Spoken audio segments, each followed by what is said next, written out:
नमस्कार, news point लेकर हाजिर हूं मैं राजीव। तो बिहार की सत्ता से बीजेपी को बाहर करके नीतीश कुमार ने बीजेपी और मोदी जी को यानी दोनों के लिए बड़ी चुनौती पेश कर दी है। बीजेपी जैसे ही सत्ता से बेदखल हुई उसके बाद इस बात की चर्चा होने लगी कि अब केंद्र की सत्ता से भी शायद बीजेपी की विदाई तय है, क्योंकि इस बार विपक्षी एकता का नया दम देखने को मिलेगा। नीतीश कुमार के साथ आने से समूचे विपक्ष में नया जोश भर गया है। बीजेपी अभी इस चुनौती से संभल भी नहीं पाई है दोस्तों कि 15 अगस्त को नीतीश कुमार ने मोदी जी के सामने एक नई चुनौती पेश कर दी। दरअसल नीतीश कुमार ने पटना के ऐतिहासिक गांधी मैदान से ऐलान किया कि वो बिहार में 10 लाख सरकारी नौकरियां देंगे और इसके साथ ही 10 लाख और रोजगार के अवसर बनाएंगे। यानी अब कुल 20 लाख नौकरियों के अवसर बिहार के युवाओं के सामने होंगे। आपको याद होगा कि आरजेडी की तरफ से तेजस्वी यादव ने चुनाव के दौरान 2020 में जो चुनाव था उस चुनाव के दौरान कहा था कि 10 लाख नौकरियां हम देंगे।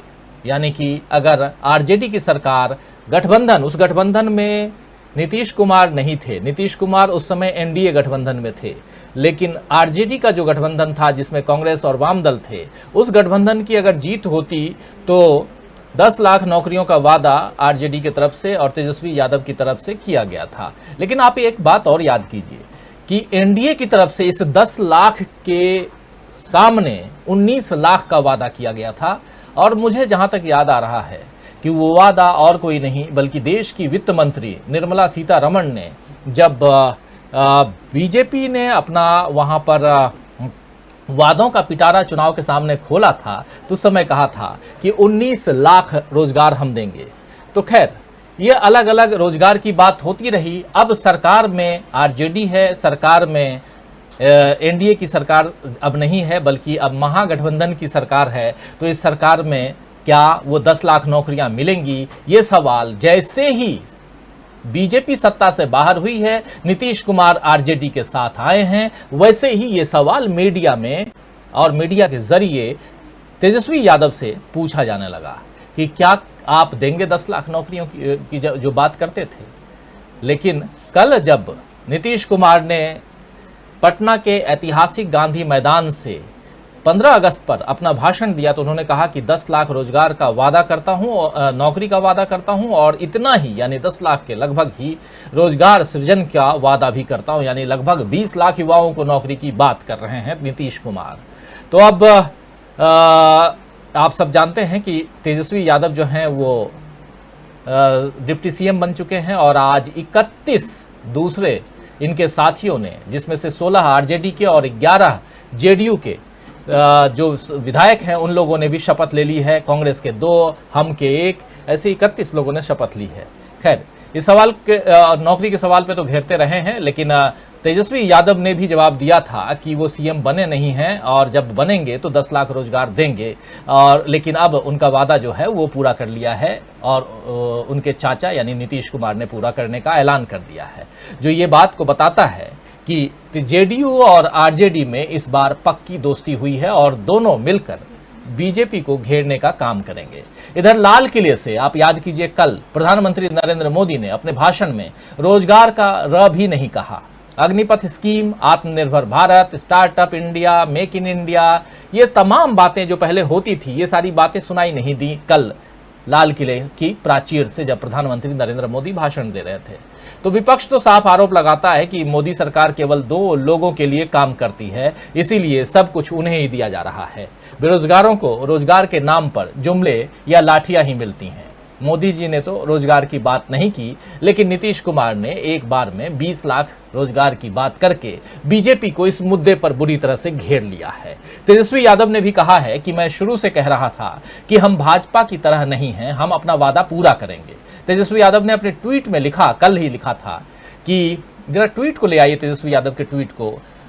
तेजस्वी यादव का ये ट्वीट देखिए, कह रहे हैं कि अभिभावक आदरणीय नीतीश कुमार मुख्यमंत्री श्री नीतीश कुमार जी का 76वें स्वतंत्रता दिवस के अवसर पर पटना के गांधी मैदान में ऐतिहासिक ऐलान। 10 लाख नौकरियों के बाद 10 लाख अतिरिक्त नौकरियां दूसरी अन्य व्यवस्थाओं से भी दी जाएंगी। जज्बा है बिहारी, जुनून है बिहार, उत्तम बिहार का सपना करना है साकार। ये तेजस्वी यादव कल जब पटना के ऐतिहासिक गांधी मैदान से घोषणा हुई 10 लाख नौकरी की, तब ये तेजस्वी यादव ने अपनी बात रखी थी ट्वीट के जरिए। लेकिन ये बात उन्होंने मीडिया के जरिए भी रखी थी। आइए जरा उनकी जुबानी ही सुन लेते हैं कि क्या कुछ कह रहे हैं रोजगार के नाम पर तेजस्वी यादव। जरा सुनते हैं। देखिए, आज एक ऐतिहासिक दिन है और ऐतिहासिक जगह से माननीय मुख्यमंत्री जी ने आज घोषणा की है, बात रखी है बिहार की जनता के सामने, और उन्होंने साफ तौर पे कहा कि 10 लाख नौकरी देंगे और हम लोग चाहते हैं कि इसको 20 लाख किया जाए, और 10 लाख नौकरी के अलावा भी रोजगार जो है अलग से उसमें भी हम लोग जो है क्रिएट करने का काम करेंगे, ताकि जो बेरोजगारी जो सबसे बड़ा मुद्दा जो है उसको कहीं ना कहीं से जो हम लोगों की लड़ाई रही, आप लोग देखे ही होंगे सदन से सड़क तक, या 2020 में जो हम लोगों ने मुद्दा उठाया, तो हम इसको लेकर के हम माननीय मुख्यमंत्री जी को धन्यवाद देते हैं। और ये युवाओं की जीत है, ये बिहार की जीत है, ये युवाओं की आकांक्षाएं, अपेक्षाएं और विश्वास की जीत है। तो दोस्तों, आप सुन रहे थे, ये थे डिप्टी सीएम बिहार के तेजस्वी यादव रोजगार की बात कर रहे हैं और अपने चाचा की तारीफ कर रहे हैं, यानी नीतीश कुमार की तारीफ कर रहे हैं कि 10 लाख रोजगार की बात थी, हम 10 लाख रोजगार के साथ 10 लाख नौकरी की बात थी, 10 लाख नौकरी के साथ साथ 10 लाख रोजगार सृजन भी करेंगे। तो आज दोस्तों इसी मुद्दे पर हम चर्चा करेंगे कि क्या बिहारी जज्बा बीजेपी पर पड़ेगा भारी, क्या रोजगार के मसले पर घिरेगी मोदी सरकार, क्या इस बार बीजेपी को सत्ता से बाहर करने का रास्ता दिखलाएगा बिहार। बहुत सारे सवाल हैं और इन सवालों के साथ सीधे चलते हैं अपने तमाम पैनलिस्ट साथियों के बीच और चर्चा को आगे बढ़ाते हैं। हमारे साथ इस वक्त 4 वरिष्ठ साथी जुड़े हुए हैं। हमारे साथ पॉलिटिकल एनालिस्ट के रूप में प्रोफेसर अखिल स्वामी जी जुड़े हुए हैं। प्रोफेसर अखिल स्वामी जी, आपका स्वागत करता हूं इस कार्यक्रम में। हमारे साथ जुड़े हुए हैं सुनील शुक्ल जी। सुनील जी, आपका स्वागत है, वरिष्ठ पत्रकार हैं और तमाम मुद्दों पर हमारे साथ जुड़ते रहते हैं। सीधे मुंबई से जुड़े हुए हमारे साथी बिहार से हैं, पक्के ठेठ बिहारी हैं लेकिन रहते मुंबई में हैं, धनंजय कुमार जी, और बिहार की तमाम बातों को, तमाम सियासी बातों को खासकर बहुत नजदीक से देखते हैं। तो धनंजय जी, आपका स्वागत करता हूं। और साथ में हमारे साथी ऑनलाइन एडिटर अमलेंदु उपाध्याय जी हैं। अमलेंदु जी, आपका भी स्वागत है। स्वागत करता हूं आप तमाम दोस्त साथी शुभचिंतक। छुट्टी के दिन जो है वो बीत गए, अब आप भी आइए, हम भी लग जाएं काम पे। कल तो 15 अगस्त, तो इससे पहले मुहर्रम और तमाम छुट्टियां बीत गई, अब काम पे लगे। हालांकि 4 दिन बाद फिर जन्माष्टमी है, फिर छुट्टी, लेकिन खैर छुट्टी के साथ साथ मज़े हम सियासत की लेते रहें, और मज़े के साथ साथ ये भी कि जो युवा हैं, जो बेरोजगार हैं, उन्हें किसी भी हालत में नौकरी मिले, यही हमारी इच्छा है। और इसमें जो कुछ बन पड़े इन कार्यक्रमों के जरिए तो हम करने की कोशिश जरूर करते रहेंगे, आगे भी चर्चा आगे बढ़ाएं। उससे पहले एक बयान और सुनाना चाहता हूं तेजस्वी यादव का ही, जो मीडिया पर क्या कुछ कह रहे हैं। जब मीडिया घेर रहा था तेजस्वी यादव को नौकरी के नाम पर, तो क्या कुछ कह रहे हैं वो भी सुन लीजिए। हमारी उपलब्धि है ना कि हिंदू मुसलमान की बातों से अब रोजगार के सवाल पे बहस हो रही है, और आपको भी हम धन्यवाद देते कि जो लोग सोए हुए थे, रोजगार की बातें नहीं पूछा करते थे, चर्चा नहीं होता था, वो पत्रकार मीडिया भी जाग चुकी है। अब तो ये उपलब्धि है ना। अरे भाजपा वाले लोग थोड़ी ना जो है वादा पूरा करेंगे, वादा तो हम लोग पूरा करेंगे। और ये जो एड़ी अलगा करके जो पूछ रहे हैं कि 10 लाख कब देंगे, तो आज तो मुख्यमंत्री जी ने इसके बारे में आप लोगों के समक्ष बात तो रखी है अपनी, लेकिन इनसे भी जरा पूछो कि 2 करोड़ का क्या हुआ। और ये लोग 2 साल लगभग सत्ता में रहे, इन लोगों ने, भाजपा के लोगों ने 19 लाख में से 19 रोजगार भी दिया क्या, नौकरियां दी क्या? देखिए, जो भी हो, सुनील शुक्ल जी, ये बात तो पते की कर रहे हैं तेजस्वी यादव, 19 लाख में से 19 की बात कर रहे हैं।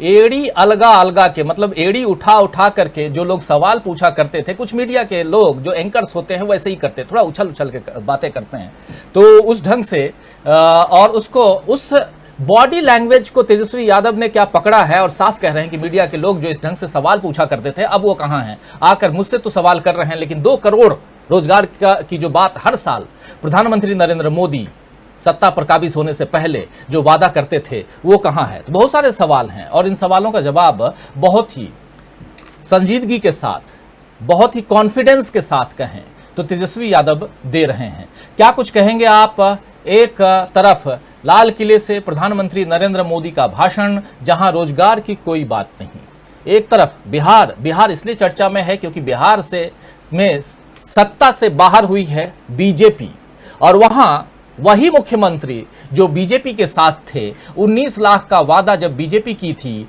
तो चुप थे, और आज जब 10 लाख का वादा आरजेडी कर रही थी पहले चुनाव के समय, उस घोषणा पर मुहर लगाते हुए कल नजर आए पटना के ऐतिहासिक गांधी मैदान से जब भाषण दे रहे थे नीतीश कुमार, तो कह रहे थे कि 10 लाख रोजगार के साथ साथ हम 10 लाख नौकरी भी देंगे, यानी 19 नहीं अब 20 लाख की बात हो रही है। हालांकि आज कैबिनेट की बैठक हुई है, 31 मंत्रियों ने शपथ ली है, और उसके बाद कैबिनेट की बैठक के बाद उस बैठक में रोजगार की बात नहीं हुई है, तो इस पर भी मीडिया घेरने की कोशिश कर रहा है कि पहली बैठक में इस पर चर्चा क्यों नहीं।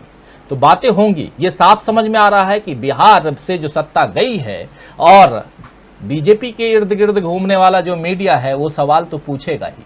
क्या कहेंगे सुनील शुक्ल जी, अब आगे की रणनीति बिहार की क्या हो सकती है, नीतीश की क्या हो सकती है, तेजस्वी की क्या हो सकती है, और कैसे पलटवार होगा इधर? क्योंकि जिस वक्त, ये भी जोड़ दूं कि जिस वक्त हम ये चर्चा कर रहे हैं, इस वक्त अमित शाह दिल्ली में बिहार के बीजेपी की कोर ग्रुप की जो बैठक ले रहे हैं, और वहां बिहार में उनकी सरकार कैसे चली गई और अब आगे क्या रणनीति अपनाई जाए, उस पर चर्चा हो रही है इस वक्त जब हम ये चर्चा कर रहे हैं। क्या कुछ कहेंगे आप? धन्यवाद राजीव जी। देखिए, आपने कहा ना कि कुछ मीडिया वाले एड़ी उचका के पूछा करते थे, तो कुछ नहीं है, ज्यादातर है। जो ज्यादातर लोग एड़ी उचका करके उस जिस तरह के सवाल पूछा करते थे, तेजस्वी का ने उधर संकेत दिया है। और आप ये जानिए कि बिहार की यह जो मुख्यमंत्री नीतीश कुमार ने बात कही है या तेजस्वी यादव ने कही है, जनता से जुड़ा हुआ कोई भी राजनेता होगा वह इन बिंदुओं की अनदेखी नहीं कर सकता, अगर उसके पास राजनीति करने के लिए दूसरे शॉर्टकट्स नहीं है, अगर उसको लोगों का ध्यान भटकाने के लिए अलग मुद्दे नहीं है, अगर उसके पास परिवारवाद नहीं है, अगर उसके पास भ्रष्टाचार नहीं है, अगर उसके बाद विपक्षियों का भ्रष्टाचार नहीं के मुद्दे नहीं है, तो अगर आपको गवर्नेंस देनी है तो युवाओं के रोजगार के इशू को तो आपको संबोधित करना ही करना पड़ेगा। बिहार, देखिए, बिहार एक ऐसा राज्य है जहां रोजगार का बहुत बड़ा इशू है, और यह इस मुद्दे को लेकर के नीतीश कुमार की सरकार को सतर्क होना ही था। अगर नहीं होते तो यह इनके पूरी सरकार के खिलाफ जाता। लेकिन एक बात ये भी है राजीव जी कि केवल सरकारी नौकरियों से काम चलने वाला नहीं है। कोई भी सरकार केवल सरकारी नौकरियों के बदौलत युवाओं के बेरोजगारी के मुद्दे को का समाधान नहीं कर सकती है। उसको निजी क्षेत्रों में रोजगार के अवसर तलाश नहीं होंगे, और इसलिए औद्योगिक विकास पे उसको ध्यान देना ही देना होगा। अगर औद्योगिक विकास को प्रोत्साहित नहीं किया गया, उचित वातावरण नहीं बनाया गया, इन आधारभूत संरचनाओं के विकास संबंधी गतिविधियों को बढ़ावा नहीं दिया गया, तो आप इस मुद्दे का समाधान नहीं कर पाएंगे। इसके लिए आवश्यक होगा कि ये गवर्नेंस पर ज्यादा से ज्यादा अपने आप को फोकस करें और रोजगार के अवसर तलाशें। और देखिए, ऐसा नहीं है, इस सरकार ने जो आज मंत्रिमंडल का विस्तार हुआ, इस विस्तार में भी इस बात के संकेत दिए कि पूरे समाज में भाईचारा कैसे हो, सामाजिक सामंजस्य सौहार्द कैसे बना रहे, सरकार में सभी जातियों, वर्गों, समूहों, इलाकों का कैसे प्रतिनिधित्व दिया जाए, इस बात पे भी ध्यान दिया है। और सोचिए कि जो इसी नीतीश कुमार की सरकार थी, भारतीय जनता पार्टी के साथ, इस सरकार, पिछली सरकार में केवल एक मुस्लिम मंत्री होता था। आज इस सरकार में 5 मंत्री हैं। अल्पसंख्यक की समाज के एक हिस्सा है, आप इसकी अनदेखी नहीं कर सकते। इसी तरह से पिछड़ों, अगड़ों, दलित, अति दलित, सभी वर्गों का प्रतिनिधित्व इस सरकार ने दिया। लेकिन आप ये जान लीजिए कि सरकार के ऊपर परिवारवाद का जबरदस्त आरोप है इस विस्तार में। आप देखिए, जीतन राम मांझी के लड़के को आपने मंत्री बना दिया। अब इससे बड़ा परिवारवाद क्या होगा? एक मुसहर जाति का व्यक्ति मंत्री बन जाए, एक परिवारवाद का ये तो एक आरोप बन गया ना, कि पूर्व मुख्यमंत्री का बेटा कैबिनेट मिनिस्टर हो जाए, लालू जी का बेटा कैबिनेट मिनिस्टर हो जाए, जगनानंदन जी का बेटा कैबिनेट मिनिस्टर हो जाए। तब देखिए, ये अभी अभी अभी अभी आप सुनिए कि जिस बात पर प्रहार किया था माननीय प्रधानमंत्री जी ने, उसकी पूरी की तरह से अनदेखी कर दी गई। लेकिन इस पे कोई नहीं ध्यान देगा कि जीतन राम मांझी का परिवार का प्रतिनिधित्व अगर सरकार में मिले तो सरकार के लिए उपलब्धि की बात है। एकदम अति दलित वर्ग से वो आते हैं, और उस वर्ग से भी अगर जीतन राम मांझी जी गए और उनका बेटा निर्वाचित विधायक है, उसको सरकार में शामिल किया गया, तो इस बात को हटा करके अब एकदम इस पे ऊपर आरोप लगेगा कि परिवारवाद की सरकार बन गई। तो रोजगार सहित सामाजिक संरचना, सामाजिक सद्भाव और सामंजस्य को लेकर के सरकार ने जो पहल की है, निश्चित रूप से उत्साहवर्धक है। और सरकार की अगर ये बनी रही तो राजीव जी यकीन मानिए ये सरकार बहुत शानदार चलेगी।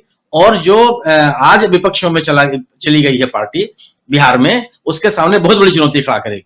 जी, चुनौती खड़ी करेगी। और विपक्ष में अकेली एक पार्टी जो चली गई है वो पार्टी है भाजपा, यानी भारतीय जनता पार्टी, जो बहुत ज्यादा परेशान है। आप ये तय मानिए कि भाजपा को जो झटका लगा है बिहार से, उस झटके से उबरने में भाजपा को बहुत समय लगेगा। जरा आना चाहूंगा धनंजय कुमार जी आपके पास। धनंजय जी, ये जो झटका है, झटके पे झटका, एक झटका रोजगार का, प्रधानमंत्री नरेंद्र मोदी कुछ नहीं बोलते हैं, नीतीश कुमार 20 लाख की बात कर लेते हैं, 10 लाख प्लस 10 लाख, और भतीजे की बात इस कदर सामने लाते हैं कि अब लग रहा है कि चाचा और भतीजा में गहरी जो पकड़ जो है, पुरानी पकड़ से ज़्यादा मजबूत पकड़ इस बार है, जो छूटने वाली नहीं है। वो फेविकॉल का जो ऐड हम लोग देखा करते थे, शायद ये फेविकॉल वाला ऐड यहाँ दिखाई वही यहाँ जोड़ है, जो कि शायद टूटने वाला नहीं है। 2024 जरूर लोग याद करेंगे कि 24 में आगे क्या होने वाला है। क्या आपको लगता है कि ये जो रोजगार की बात है, और रोजगार के नाम पर आप याद कीजिए अभी अभी अग्निपथ योजना को लेकर बिहार में कितना ज़्यादा वहाँ के युवाओं में आक्रोश था। उस आक्रोश को शांत करने के लिए भाजपा जिस कदर जो चाहती थी उसने किया, लेकिन इस अग्निपथ के बारे में भी प्रधानमंत्री नरेंद्र मोदी ने कुछ नहीं कहा। क्या रोजगार सृजन की जो कहानी है, आप देखते हैं कि उसकी शुरुआत हो सकती है बिहार से, या ये भी एक जुमला ही माने, भले वो नीतीश कुमार का हो? सरकारें आती हैं, सियासत में लोग बोलते हैं, सियासी दल चाहे इधर रहें उधर रहें, रोजगार नहीं मिलने वाला, लोगों का कल्याण नहीं होने वाला, सब अपनी रोटी सेकते हैं, सब अपनी अपनी कुर्सी सुरक्षित रखना चाहते हैं। क्या हम नीतीश कुमार और तेजस्वी यादव की जो सरकार बनी है, इस सरकार को भी वैसा ही मान ले जो नीतीश कुमार और बीजेपी की सरकार थी इससे पहले, आज से 10 दिन पहले, वैसा मान ले? राजीव जी, इस पे बात करने से पहले मैं कहूं कि आपने जो पहले मजबूत जोड़ की बात कही, तो तेजस्वी की जो बात है, जो तेजस्वी अपने ट्वीट में कहते हैं कि गार्जियन यानी अभिभावक बोलते हैं, अभिभावक मुख्यमंत्री यानी गार्जियन, तो नीतीश कुमार को वो गार्जियन मान रहे हैं, ये बड़ी अच्छी बात है। और इससे पता चलता है कि मजबूत जो है गठजोड़ है। और पिछली बार जो घटनाक्रम हुआ था वो शायद इस बार दोहराया न जाए, तो सरकार मजबूत है ये तो दिखाई पड़ती है। अब एक सामाजिक समावेशी सरकार हो, इसके लिए सुनील जी ने बताया कि सामाजिक समावेशी सरकार है, इसमें सारी जातियों सारे धर्मों का ख्याल रखा गया। उस पर ये बात हम अभी सुनील जी चुके कर चुके हैं, ज्यादा डिटेल में नहीं जाए। अब बात आते हैं रोजगार पे आते हैं। तो रोजगार का जो सवाल है, बिहार के लिए रोजगार, खासकर के बिहार के युवाओं के लिए रोजगार बहुत महत्वपूर्ण विषय है। और इस महत्वपूर्ण विषय पे भारत सरकार ने, मतलब मोदी सरकार ने पिछले 8 वर्षों में जो काम किया है कि लगातार सरकारी कंपनियों का निजीकरण किया है, और रेलवे और सेना 2 मजबूत ग्रुप रहा जहां नौकरियां सबसे ज्यादा रही, और बिहार यूपी के लड़के सबसे ज्यादा उन नौकरियों में आते रहे, केंद्रीय नौकरियों में आते रहे। स्टेट गवर्नमेंट की नौकरियों में फिर भी एक सीमा, लेकिन सेंट्रल गवर्नमेंट की नौकरियों के भरोसे लड़के जो है वहां पढ़ाई करते रहे, उसकी तैयारी करते रहे। तो मोदी जी ने जो है सेंट्रल गवर्नमेंट के जो संस्थान है उनको बेच कर ये जो ऐलान कर दिया कि भैया हमारे पास नौकरियां नहीं है, और प्राइवेट सेक्टर में जो नौकरियां हैं वो बिना अंग्रेजी के संभव नहीं। तो नीतीश जी ने अगर कहा है कि 20 लाख हम नौकरियां देंगे, तो ये जो है जुमला न बने, इसके लिए गंभीरता से काम करना पड़ेगा। क्योंकि आप ये समझिए कि बिहार सरकार के पास फिलहाल 20,000 पद जो है खाली नहीं है, 10,000 से कम ही पद है, 5-7 हजार पद है जो खाली है, जिनको आप अलग अलग समय में भर सकते हैं। लेकिन सवाल फिर ये खड़ा होता है कि इन पदों को, अगर सरकारी पदों को भरेंगे तो सैलरी देने का सवाल आएगा, जो नीतीश कुमार ने अपने चुनाव के दौरान कहा था कि इतनी नौकरियां देंगे तो कहां से लाएंगे सैलरी, कहां से हमारे पास राजस्व इतना है। तो नीतीश कुमार ने ये वादा अभी किया है, करना भी जरूरी था क्योंकि रोजगार पे फोकस करना था। लेकिन इस रोजगार को, जैसा कि सुनील जी ने भी एक अच्छी लाइन बोली कि रोजगार पे, सरकारी रोजगार पे फोकस करने के बाद के बजाय दूसरे रोजगार पे सरकार को फोकस करना पड़ेगा। और खास करके मुझे लगता है कि उद्योग को लेकर के, फूड प्रोसेसिंग यूनिट को लेकर के, इसके अलावा IT को लेकर के ये रोजगार क्रिएट किए जा सकते हैं।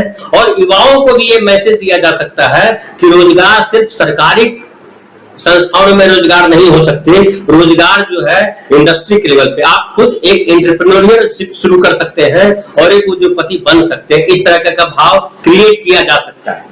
लेकिन नीतीश कुमार के लिए फिलहाल ये जरूरी है कि वो रोजगार के मौके निकाले और निकट भविष्य में, चूंकि उनको सेंटर में खेलना है, केंद्रीय राजनीति में जाना है, तो नौकरियां उनको देनी पड़ेगी। मुझे लगता है नीतीश कुमार ने बहुत सोच समझ करके कहा है और नौकरियां वो जरूर क्रिएट करेंगे।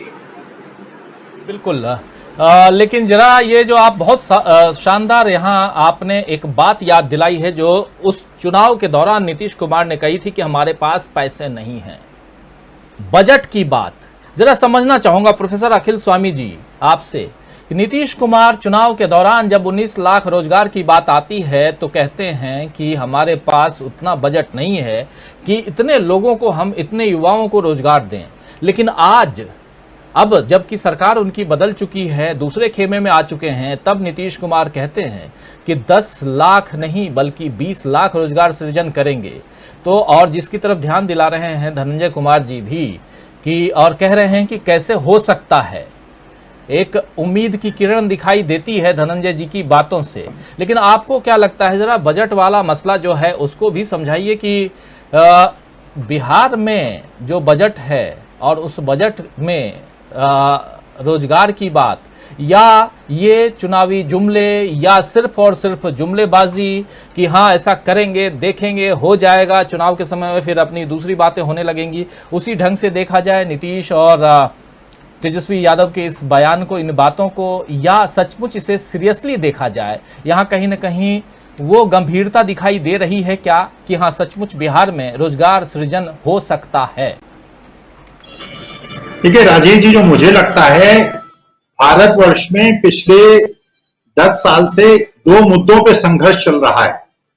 ये चुनाव जो जीते जाएंगे और जो ये शासन तंत्र होगा, ये धार्मिक मुद्दों पे होगा या रोजगार और बेरोजगारी पे होगा। नीतीश बाबू जिस उसमें संगति में थे, वहां का जो उद्देश्य था और जो उन्होंने करके दिखाया था कि बेरोजगारी और महंगाई कोई बहुत बड़ा मुद्दा नहीं है चुनाव जीतने के लिए और चुनाव पे बने रहने के लिए, जो मुख्य मुद्दा है वो धार्मिक मुद्दे हैं। इसलिए शायद नीतीश बाबू ने ये उस समय कहा होगा कि मैं रोजगार उपलब्ध नहीं करा सकता क्योंकि धन की उपलब्धि नहीं होगी। देखिए, वास्तविकता में बिहार के अंदर जो एक धन का बहुत बड़ा स्रोत है जिसको बिहार सरकार ने छोड़ रखा है, और खैर मैं उस मुद्दे को खुलकर नहीं बोलूंगा, लेकिन उस मुद्दे पर कि क्या जो शराब होनी चाहिए वो वैध रूप से पी जानी चाहिए या अवैध रूप से पी जानी चाहिए। बिहार के अंदर और गुजरात के अंदर शराब पी जाती है और उसमें अवैध शराब पीने से हजारों लोगों की मौत होती है। अभी रिसेंटली बिहार में भी मौत हुई है और गुजरात में भी मौत हुई है। तो सवाल यह है कि जो स्रोत ये छोड़ रखा था, जिसमें बहुत बड़ा आय का स्रोत है, जो दिल्ली सरकार, उत्तर प्रदेश सरकार के लिए बहुत बड़ा स्रोत है, अगर वैधता इसको दी जाएगी और केवल वैध सरकार और जो अच्छी शराब है वहां के लोगों को लीगली पीने को मिलेगी और अवैध धंधे बंद हो जाएंगे, तो सरकार का एक बहुत बड़ा स्रोत वहां पे उपलब्ध हो जाएगा। दूसरी बात यह है कि जब बिहार का चुनाव हुआ था तो ये तेजस्वी यादव ने दिखा दिया था, बिल्कुल कांटे का चुनाव हो गया था, 5-7 सीट से उधर उधर रह गया था और पूरा तेजस्वी यादव ने ये सिद्ध कर दिया था कि बिहार के लोग इतने ज्यादा बुद्धिमान हैं और इतने ज्यादा संघर्षशील हैं और इतने ज्यादा समझदार हैं कि वो धार्मिक मुद्दे में न उलझकर वो रोजगार के मुद्दे पे आ गए थे और थोड़ी सी चूक रह गई थी। तो ये जो रोजगार उपलब्ध कराना है ये बहुत ज्यादा मुश्किल काम नहीं है, क्योंकि स्रोत कोई समस्या नहीं है। तीसरी जो बहुत बड़ी बात है, देखिए, जो उद्योग स्थापित करने के लिए अवस्थापनाएं जो है वो बहुत महत्वपूर्ण होती हैं, आप जानते हैं। केंद्र सरकार ने जो धर्म के अलावा एक मुद्दे पे सबसे अच्छा काम किया है वो है इंफ्रास्ट्रक्चर, और बिहार इस मामले में बहुत ज्यादा लकी रहा है कि वहां पे रोड का इंफ्रास्ट्रक्चर भी बहुत अच्छा बन गया है। अगर वहां रोड के इंफ्रास्ट्रक्चर की बात देखें तो तीसरे नंबर पे है केरला और बंगाल के बाद। तो वहां जो इंटेंसिटी ऑफ रोड्स है वो बहुत ज्यादा है, पावर अवेलेबिलिटी बहुत ज्यादा है, पावर की क्वालिटी चाहे उतनी अच्छी ना हो। तो जिस क्षेत्र में जहां पे रोड अच्छी हो और जहां पे पावर इंफ्रास्ट्रक्चर अच्छा हो, और तीसरी बात जो मैं कहना चाहता हूं, देखिए, जो इंडस्ट्रियलिस्ट होता है ना, वो जमीन पे अपने कान रखता है, वो सूंघता है कि 2024 में कौन जीतने वाला है। और अगर उसको जरा सा भी आभास हो गया, क्योंकि हम जानते हैं कि जो हिंदी भाषी प्रदेश हैं केवल उसमें 90% सीट जीतने की वजह से बीजेपी 2019 में सत्ता में आई थी, और उसमें अगर 50-60 सीटें भी कम हो गई तो सत्ता का परिवर्तन हो जाएगा। तो अगर पूंजीपतियों को यह जरा भी मैसेज मिल गया कि 2024 में सत्ता का परिवर्तन होने वाला है, और इंफ्रास्ट्रक्चर में, जैसे धनंजय जी ने कहा, बहुत सही बात कही, एग्री प्रोडक्शन और एग्री इंफ्रास्ट्रक्चर में बिहार के अंदर बहुत ज्यादा स्कोप है। एथेनॉल का एक प्रोजेक्ट पटना के पास लग रहा है, वहां पे जो मखाने के वो है, लीची का जो प्रोडक्शन है, वहां पे जो लोगों की एक प्रकार की जो भावना है वो इतनी ज्यादा, एक तो सक्षम लोग हैं और बहुत ज्यादा आर्थिक रूप से उत्पाती लोग नहीं है, शांत लोग हैं। तो वहां पे ये जो एग्री इंफ्रास्ट्रक्चर है और इंडस्ट्री, एमएसएमई, और वहां पे पूंजी निवेश की बहुत बड़ी संभावना है। पिछले 2 साल के अंदर वहां क्योंकि कुछ नहीं हुआ है, तो जनता कंपेयर करेगी एनडीए का शासन और ये जो यूपीए का शासन है, इसके बीच में अगर वो देखेगी कि 2 साल के अंदर जब ये नीतीश कुमार बीजेपी के साथ थे तब कितने रोजगार, वहां कितनी नई इंडस्ट्री लगी, और अब अगले 6 महीने का। तीसरी बात ये है, जो ये नौकरियां मिलेंगी, 2 दिन में तो नौकरियां मिलेंगी नहीं, इनका पहले एप्लीकेशन मांगी जाएंगी। अभी तक जो होता आ रहा है, एप्लीकेशन मांगी जाती हैं, भेजे जाते हैं और उसके बाद पेपर लीक हो जाता है, बच्चे इंतजार करते रहते हैं, नौकरियां नहीं मिलती हैं, चुनाव जीत लिए जाते हैं। तो अगर अगले 1 साल के अंदर ये चयन प्रक्रिया निष्पक्ष रूप से हो पाई और इस प्रकार से आय के स्रोत बढ़ा के अगर ये नौकरियां उपलब्ध कराई गई और एमएसएमई के माध्यम से इंडस्ट्री को ये मैसेज देके कि भैया अब हम सत्ता में आने वाले हैं तो यहां पे निवेश करो। देखिए, बिहार का जो ये अगले 2 साल का जो कार्यकाल है, ये पूरे देश की राजनीति को एक प्रकार की दिशा देगा। अगर ये 2 साल में काम नहीं कर पाए तो मोदी जी दोबारा आएंगे, और ये काम कर पाए तो नीतीश कुमार देश के अगले प्रधानमंत्री बनेंगे। तो बहुत सारी बातें और बहुत महत्वपूर्ण बातें, इसलिए हम लिख भी रहे हैं, कह भी रहे हैं कि नीतीश कुमार ने पीएम नरेंद्र मोदी को दी सीधी चुनौती। क्यों सीधी चुनौती? एक तरफ हम देख रहे हैं लाल किले से प्रधानमंत्री नरेंद्र मोदी का भाषण भी, जिसमें कल हम लोगों ने चर्चा की भी थी। खासकर 2 मुद्दों को उन्होंने बहुत हाईलाइट किया था प्रधानमंत्री ने, एक भ्रष्टाचार और दूसरा मुद्दा जो था वो परिवारवाद का था, और उन दोनों मुद्दों पर लगभग घंटा सवा घंटा हम लोगों ने कल बात की। लेकिन कुछ मुद्दे ऐसे हैं जिन पर बातें होनी चाहिए थी, और उसमें एक महत्वपूर्ण मुद्दा युवाओं का है, युवाओं के रोजगार का है, उनके भविष्य का है। लेकिन भविष्य के मुद्दे पर, युवाओं के भविष्य के मुद्दे पर प्रधानमंत्री की चुप्पी क्या कुछ कहती है। और उसी वक्त जब उधर पटना के गांधी मैदान से नीतीश कुमार भाषण दे रहे थे तो वो कह रहे थे कि 10 लाख नहीं बल्कि 20 लाख युवाओं के लिए हम रोजगार सृजन करेंगे। तो ये जो बात है, क्या पटना से सीधी चुनौती दिल्ली को मिल रही है, यही समझने की कोशिश कर रहे हैं। इसी सवाल के साथ सीधा आना चाहूंगा अमलेंदु उपाध्याय जी, क्या जो 2024 का जिक्र छेड़ रहे हैं हमारे साथी प्रोफेसर अखिल स्वामी जी, क्या बिल्कुल सही दिशा में हम लोग बात कर रहे हैं कि पटना जो है यानी बिहार 2024 में चुनौती देने जा रहा है?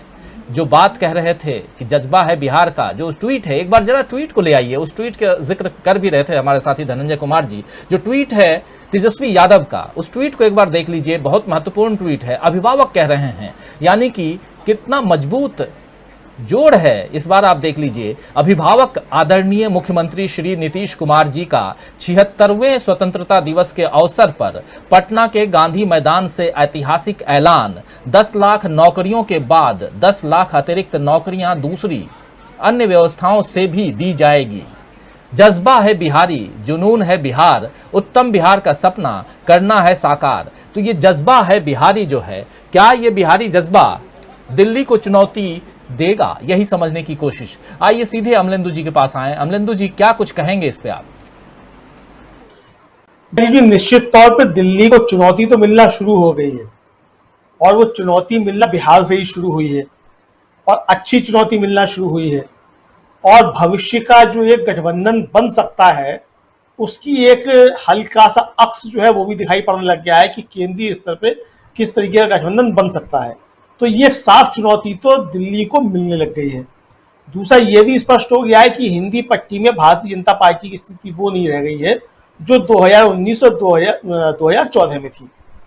तो कुल मिला के भारतीय जनता पार्टी को हिंदी पट्टी से जबरदस्त तरीके से नुकसान होने जा रहा है, ये बात तो साफ समझ में आ रही है।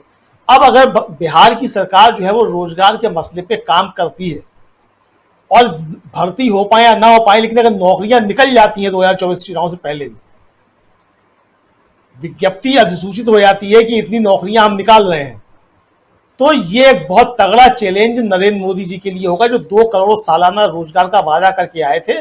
और उनकी सरकार ही लोकसभा में बता रही है कि 2014 के बाद से अब तक जो है 22 करोड़ लोगों ने रोजगार मांगा और सिर्फ 7 लाख लोगों को रोजगार मिला। 70 सालों में प्रधानमंत्री नरेंद्र मोदी जो है ऐसे प्रधानमंत्री हैं जिनके शासनकाल में जो है ये आरोप है, विदेशी तमाम जो संस्थाएं हैं उनके जो आंकड़े हैं, उनकी जो सर्वे रिपोर्ट्स हैं, वो बताती हैं कि 23 करोड़ से ज्यादा लोगों को बेरोजगार करने वाले प्रधानमंत्री नरेंद्र मोदी हैं। 70 सालों में पहली बार है भारत के अंदर कि एक प्रधानमंत्री ने 23 करोड़ लोगों को बेरोजगार कर दिया। तो ये प्रधानमंत्री नरेंद्र मोदी के ऊपर है। और प्रधानमंत्री स्वयं लाल किले की प्राचीर से कह रहे थे कि इतनी ज्यादा गरीबी है, एक पास खाने को नहीं है। तो कुल मिलाकर के जो मुझे लगता है कि ये परिवारवाद की बात जो प्रधानमंत्री कर रहे थे, तो ये परिवारवाद का ही नमूना जो है बिहार की तरफ से मिला है। क्योंकि जिसका परिवार होगा वो समझेगा कि परिवार चलाना इस सरकार के समय में 2014 के बाद से कितना मुश्किल होता जा रहा है। तो परिवार का जिसको दर्द होगा वही समझेगा कि किस तरीके से परिवार चलाना है, तो वही जो है वो नीतियां इस तरीके से बनाएगा कि परिवार लोगों के चल सके। तो ये जो नौकरी की बात है, युवाओं के रोजगार की बात है, ये सब मिलाकर के परिवार से जुड़ा हुआ मसला है। तो जिसके बच्चे होंगे, जो बच्चों के लिए पढ़ाई का इंतजाम करता होगा, जो बच्चों के लिए फीस का इंतजाम करता होगा, बच्चों के खाने के लिए इंतजाम करता होगा, बच्चों के रोजगार के लिए इंतजाम करता होगा, वो ये बच्चों का दर्द समझेगा कि बच्चा अगर बेरोजगार है तो उसके दिल पे क्या गुजर रही है, उस परिवार के ऊपर क्या गुजर रही है। तो परिवार वाले इस मामले में बहुत अच्छी चीज है कि परिवार का जिसको समझ होगी वो भी परिवार के लिए काम करेगा।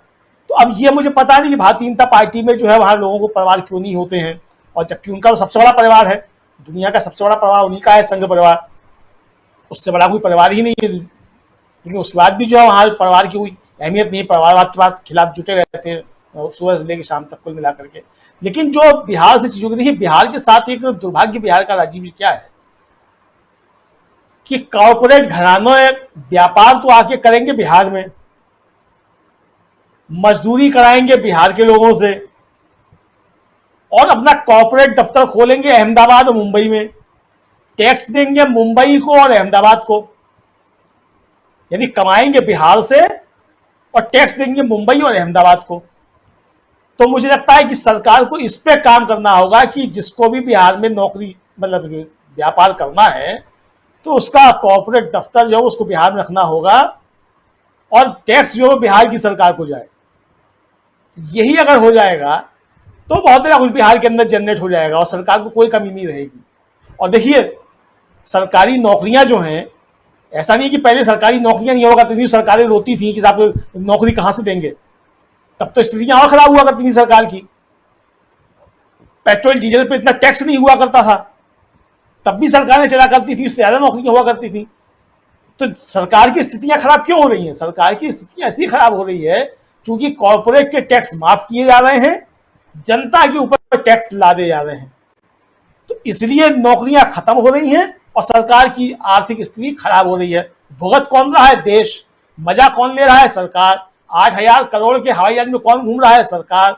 सड़कों पे लाचार कौन घूम रहा है? जनता। दूसरा, जो बिहार में जो सड़कों का इंफ्रास्ट्रक्चर तैयार हुआ है, अगर इन इंफ्रास्ट्रक्चर का कायदे से दोहन किया जाए तो देखिए, सड़क जहां बन जाती है, आप तो देखिए कहीं भी जाइए, जहां सड़क बनती है तो सड़क के किनारे रोजगार पैदा होना शुरू हो जाता है। चाय की गुमटी लगेगी, ढाबे खुलेंगे, ट्रक के मिस्त्री बैठेंगे, पंचर वाले बैठेंगे, तमाम तरीके के रोजगार इस तरीके के जो है वो तैयार होंगे, नौकरियों से अलग, जिसकी नीतीश कुमार बात कर रहे हैं 10 लाख नौकरियों की अब तक तैयार की जाएगी।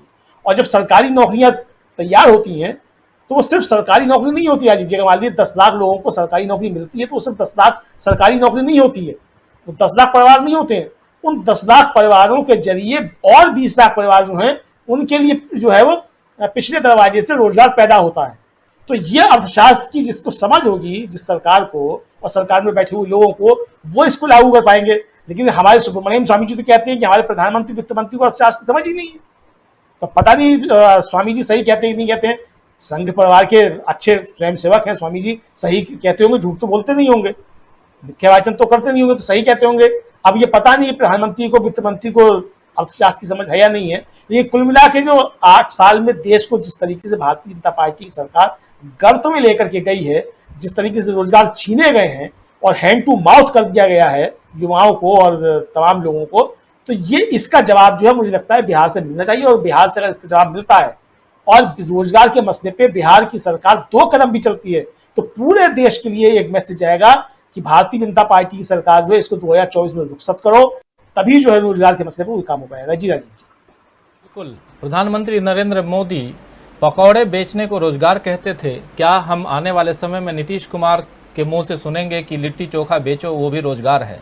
खैर, ये भी एक सवाल है, लेकिन यहाँ रोजगार के नाम पर न हम नीतीश कुमार का मजाक उड़ा रहे हैं और न ही प्रधानमंत्री नरेंद्र मोदी का मजाक उड़ा रहे हैं। यहाँ बहुत सीरियस नोट पर बात हम रोजगार की कर रहे हैं, उन बेरोजगारों के लिए जिनको रोजगार सचमुच चाहिए, जो पढ़ाई लिखाई खत्म करने के बाद जीवन यापन के लिए, आगे की जिंदगी के लिए वो रोजगार की तरफ देखते हैं। और अगर उन्हें रोजगार नहीं तो फिर वो करें क्या? बिहार में, और बिहार से इसकी शुरुआत हो रही है, लेकिन इसका रिफ्लेक्शन दिल्ली पर क्या होगा? बिहार में जो कुछ हुआ है, जो परिवर्तन हुआ है, उस पर आज दिल्ली में बैठक चल रही है भाजपा की। लेकिन क्या ये बैठक सियासी बैठक है या आने वाले समय में इसका कुछ और रिफ्लेक्शन हम देखने वाले हैं? इसलिए भी क्योंकि सत्ता से बाहर अगर कोई बिहार में हुआ है कोई दल, तो वो भाजपा है और ये बहुत जोरदार झटका है। क्या 2024 में भी क्योंकि अब नीतीश कुमार को अभिभावक लिख रहे हैं, गार्जियन लिख रहे हैं, ट्वीट आपने भी सुना ही, देखा ही, तेजस्वी यादव।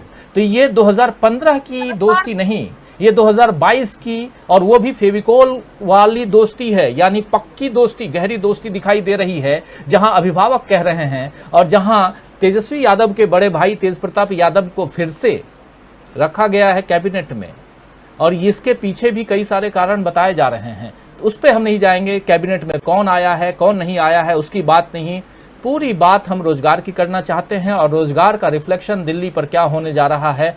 पहले इस दौर में अभी हमारे चारों साथी अपनी अपनी बात रख चुके हैं, अब अगले दौर में जरा इसका सियासी रिफ्लेक्शन समझने की कोशिश करेंगे और ये जानने की कोशिश करेंगे क्या बिहार में आज जो सत्ता परिवर्तन हुआ है, नीतीश कुमार का जो ये कदम है, ये कदम 2024 में एक जोरदार झटका होगा केंद्र में बैठी हुई बीजेपी सरकार के लिए, अगर रोजगार सृजन भी हो जाता है या ऐसे कुछ और भी कदम उठाए जाते हैं। सीधे आना चाहूंगा सुनील शुक्ल जी के पास में। सुनील जी, किस रूप में देखते हैं आप जो सवाल, जो बात मैं रख रहा हूं, क्या सत्ता से बाहर करना जो विपक्ष चाहता है मोदी सरकार को, उसका रास्ता बिहार से खुलता हुआ दिखाई दे रहा है? बिल्कुल राजीव जी, सवाल है, देखिए 2 चीजें, यह एक सामान्य सत्ता परिवर्तन नहीं है, यह इस मामले में महत्वपूर्ण है कि एक ऐसी पार्टी सत्ता से बेदखल हुई है जिसके मन में यह दूर दूर तक आशंका नहीं थी कि कोई उसको चुनौती दे सकता है। किसी भी राज्य में किसी भी राजनीतिक दल के पास इतनी ताकत बची हुई है कि वह उसको उस राजनीतिक दल को आज का जो केंद्र में सत्तारूढ़ दल है उसको चुनौती दे सके। यह एक इस तरह का परसेप्शन बनाने की कोशिश की गई थी और लगभग बना दिया गया है कि जिस राज्य में चाहे सरकार गिरा सकते हैं, जिस राज्य में चाहे वो अपनी सरकार बना सकते हैं, नया मुख्यमंत्री ला सकते हैं, पुराने मुख्यमंत्री को बेदखल कर सकते हैं, मुख्यमंत्री को उप मुख्यमंत्री बना सकते हैं, जो चाहे उसको कर सकते हैं।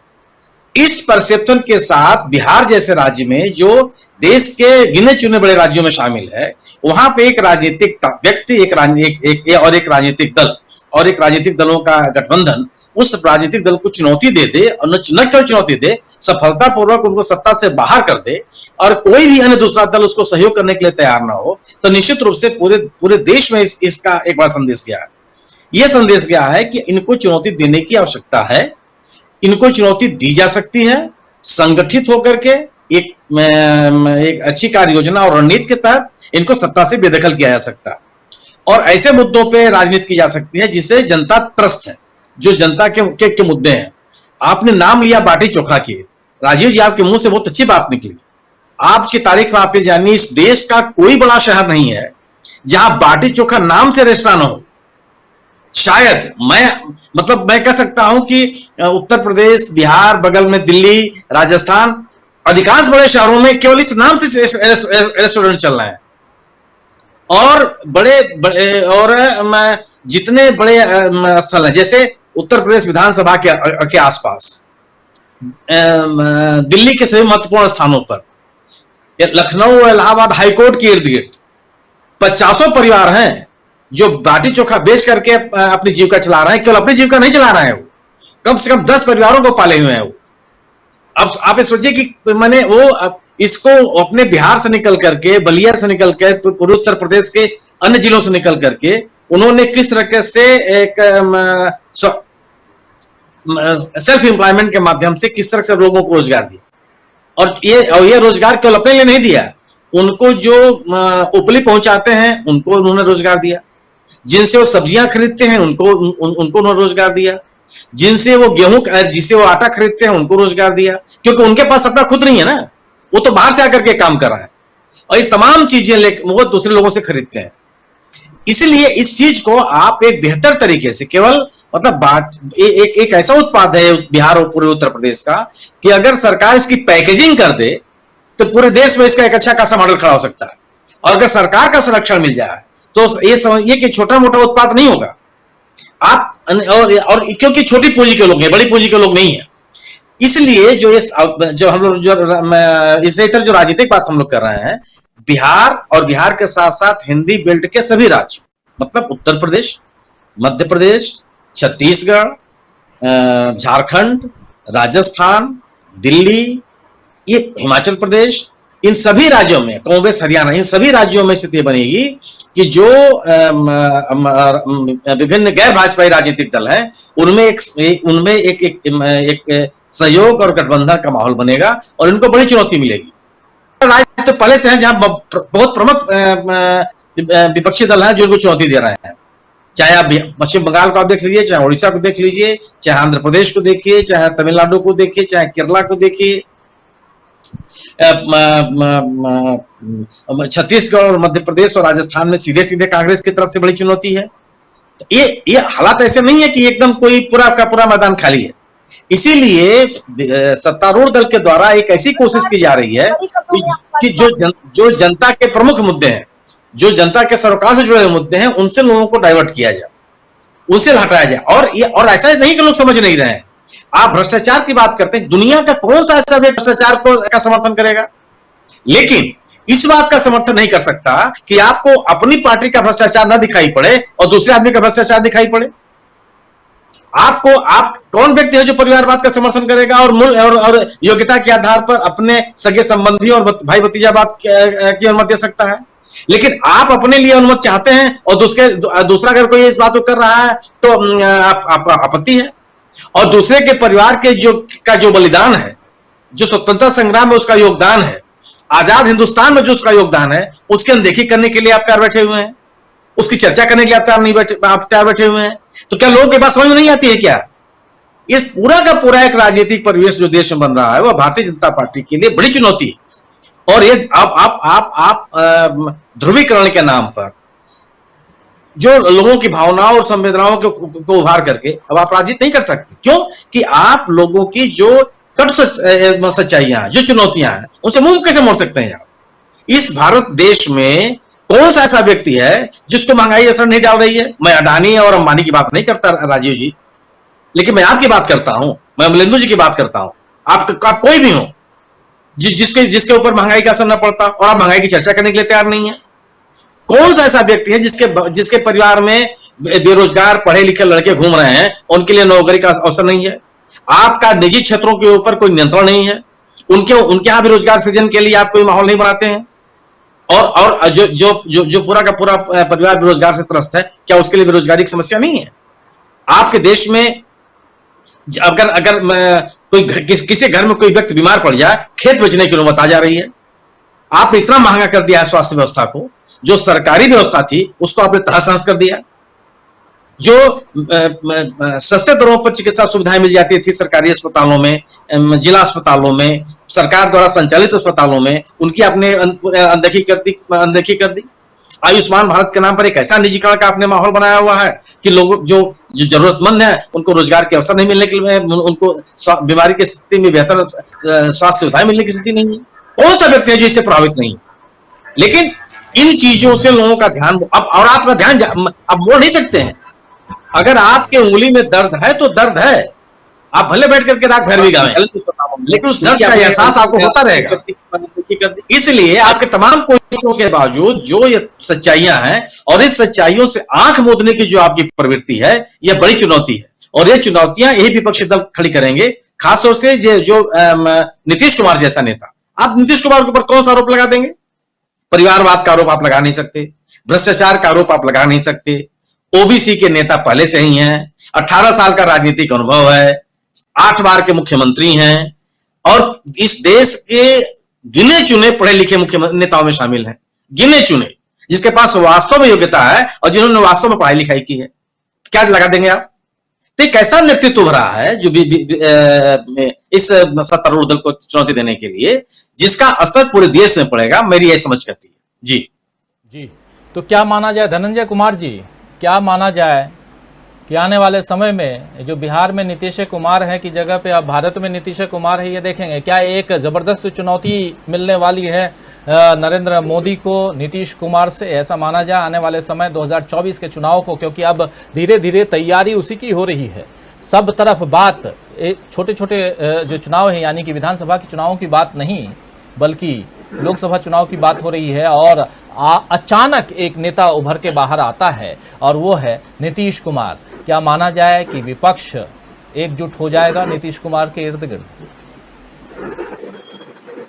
राजीव जी, विपक्ष एकजुट होगा या नीतीश कुमार चुनौती बनेंगे, ये मुझे लगता है थोड़े बाद का सवाल है। अभी 2 साल समय है इसके लिए। उससे भी जो महत्वपूर्ण सवाल है कि ये नीतीश कुमार मोदी जी के लिए चुनौती बनते हैं या नहीं बनते हैं। पहले नीतीश कुमार खुद के लिए चुनौती है। उसको ऐसे समझे कि नीतीश कुमार पिछले 17 वर्षों से उस प्रदेश के मुख्यमंत्री हैं जो बेहद पिछड़ा प्रदेश है। हम सब जानते हैं कि 50% से ज्यादा वहां जो है गरीब लोग रहते हैं और इंडस्ट्री की हालत हो या रोजगार की हालत हो, उसमें बड़ी बुरी हालत में है बिहार। भले नीतीश कुमार के शासनकाल में प्रगति दर जो है, विकास दर बहुत तेज रहा, लेकिन बावजूद इसके बिहार की स्थिति, जो सामाजिक स्थिति है, जो आर्थिक स्थिति है, बहुत अच्छी नहीं है। तो नीतीश कुमार जब मुख्यमंत्री बनने के बाद जब उन्होंने शासन अपने हाथ में लिया, तो उनके लिए सबसे बड़ी चुनौती थी इंफ्रास्ट्रक्चर, जिसपे बात की हमारे प्रोफेसर साहब ने कि आज बिहार तीसरे नंबर पे आता है सड़क के मामले में, बिजली के मामले में। तो याद कीजिए, नीतीश कुमार शुरुआती दिनों में 2 महत्वपूर्ण विषयों पे काम किया। अपराध तो रहा अपनी जगह, क्योंकि अपराध जब तक कंट्रोल में नहीं रहेगा, बाहर से लोग आएंगे, किसी आपकी छवि खराब रहेगी। तो फिर उसके बाद सड़क और बिजली, जो उद्योग धंधे लगने के लिए, उद्योगपति आने के लिए बेसिक जरूरत है, बेसिक नीड है। रेड कारपेट तभी बिछाया जा सकेगा जब वहां की सड़कें अच्छी होगी, वहां बिजली होगी। तो नीतीश कुमार ने इन दोनों पे बहुत ही गंभीरता से काम किया और इसमें पूरे तौर पे सफल रहे। कोई उनको असफल नहीं कर सकता। बिहार में सड़कों का जाल बिछा हुआ है, बिहार में बिजली गांव-गांव में चली गई है और अब जो उनके लिए मूल काम है, जो सबसे जरूरी है, वो है रोजगार। और नीतीश कुमार जो कहते हैं वो करते हैं, ये जुमला पकड़ ली थी। नीतीश कुमार ने कहा हम अपराध कंट्रोल करेंगे, अपराध कंट्रोल करके दिखा दिया। नीतीश कुमार ने कहा सड़कों की स्थिति अच्छी कर देंगे, अच्छी करके दिखा दिया। नीतीश कुमार ने कहा हम बिजली घर घर पहुंचाएंगे, बिजली घर घर पहुंचा दिया। अब जब नीतीश कुमार ने कहा कि हम रोजगार देंगे, तो तय मानिए रोजगार देंगे। अब रोजगार जो कहां सृजन होगा उस पर मैं थोड़ी सी बात करूं तो देखिए, उन्होंने पिछली बार भी जो शाहनवाज हुसैन थे बीजेपी के, उनको उन्होंने उद्योग मंत्री के तौर पे रखा था और शाहनवाज हुसैन बड़ा अच्छा काम कर रहे थे। अब देखिए, अब जो है एक जो जिसको बनाया है उन्होंने, हालांकि आरजेडी के हैं, बावजूद इसके समीर कुमार महासेठ वो मंत्री, उद्योग मंत्री बनाए गए हैं और ये वैश्य समाज से आते हैं।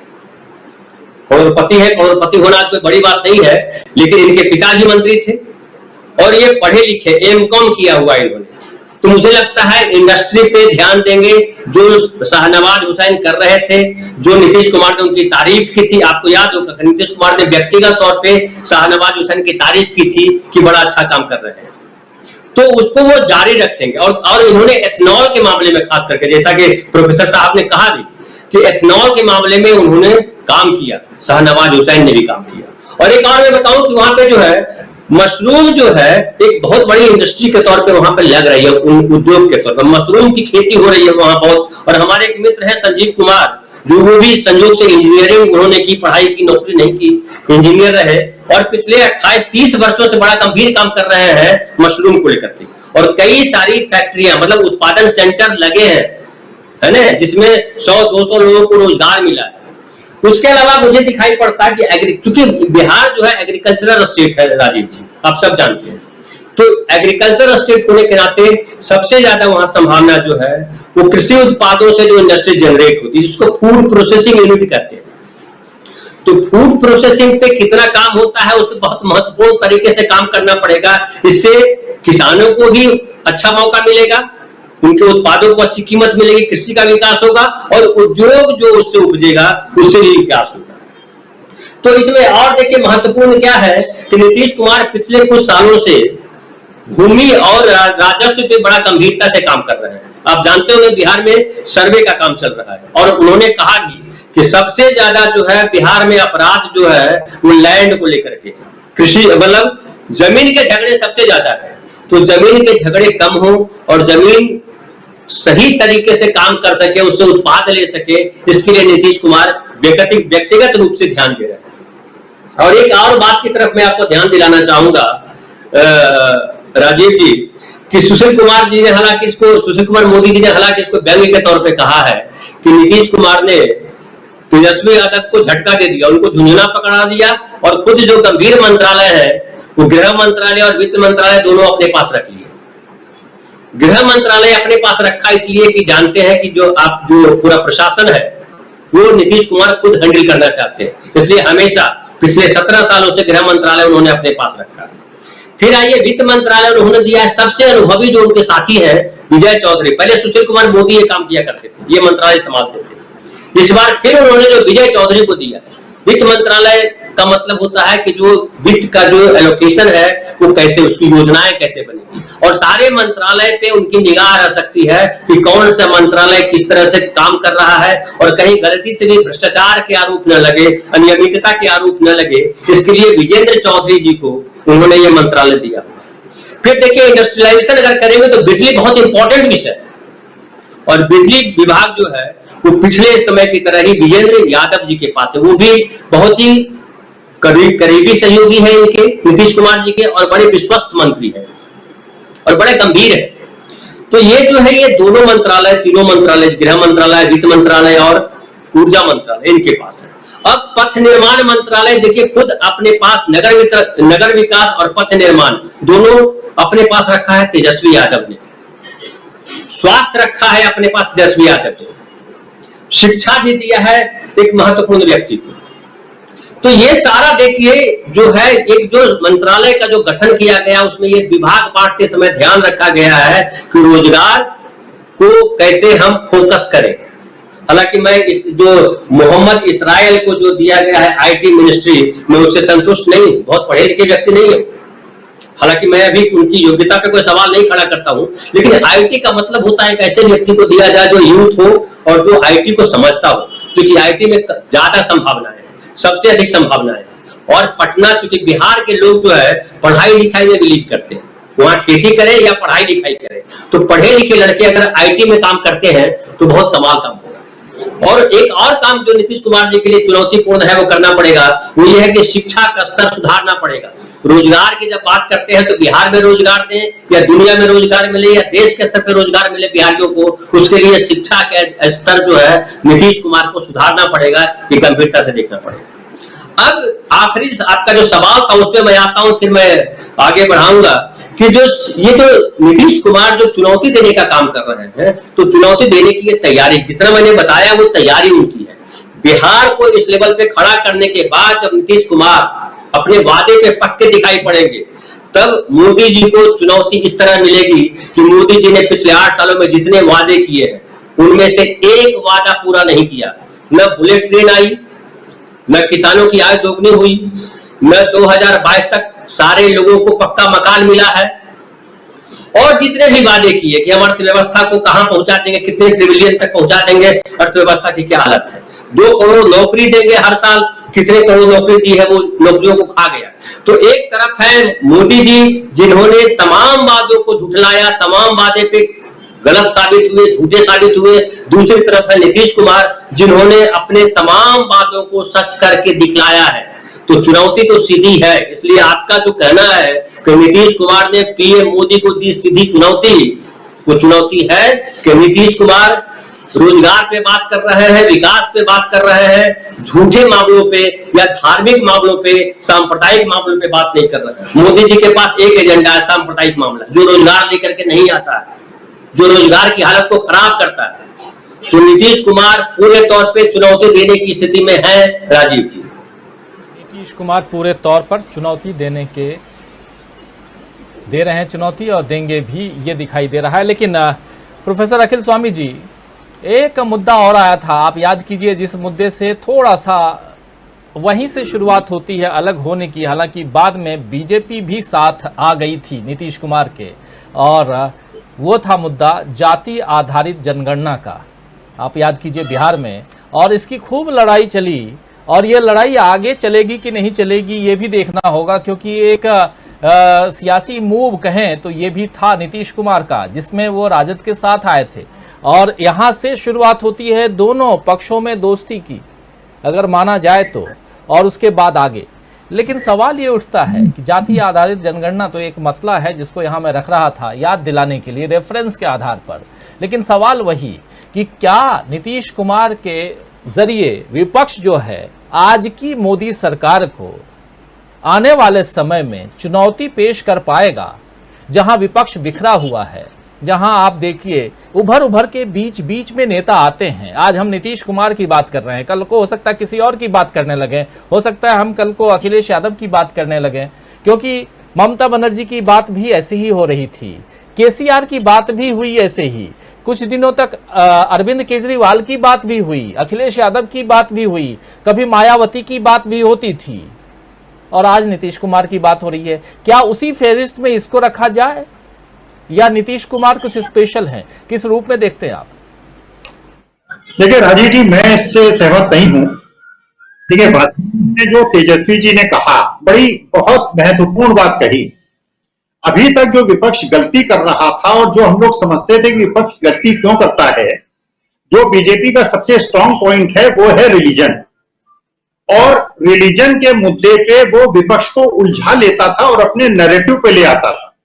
और हमेशा विपक्ष ये गलती करता था कि उसके नैरेटिव पे जाके उसको चैलेंज करता था। उस नैरेटिव पे जनता ये कहती थी कि जब हमारे पास हिंदुत्व की नंबर 1 की पार्टी है तो हम किसी नंबर 2 की पार्टी में क्यों जाएं।